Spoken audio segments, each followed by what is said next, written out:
হাতেৰে নমস্কাৰ। আজি দুটা ফকৰা যোজনা কম। এখন হাতেৰে চাপৰি নাবাজে। অৰ্থাৎ দুখন হাত লগালে চাপৰি বাজে।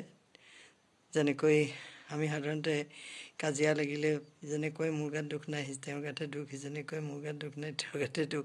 হয়তো তাৰ মাজতে এজনে কয় নহয় চাপৰিটোতো মানে অকলে বজাব নোৱাৰি, চাপৰিটো এখন হাতেৰে নাবাজে, গতিকে দুখন হাত লাগিবই।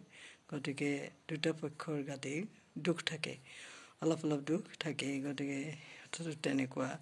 আৰু এটা হৈছে কি, এন্দুৰক সেন্দুৰ পিন্ধোৱা। এন্দুৰক সেন্দুৰ পিন্ধোৱা অৰ্থাৎ কৃত্ৰিম উপায়েৰে কুণ্ঠজ মানুহক যেতিয়া কৃত্ৰিম উপায়েৰে সজোৱা হয়, সুন্দৰ কৰা হয়, তেতিয়াহ'লে তাক এন্দুৰক সেন্দুৰ পিন্ধোৱা বুলি কোৱা যায় ফকৰা যোজনাত। আজিলৈ আহিছোঁ। মোৰ ফকৰা যোজনাটো ইমানেই।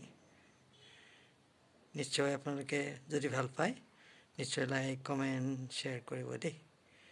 আজিলৈ আহিছোঁ।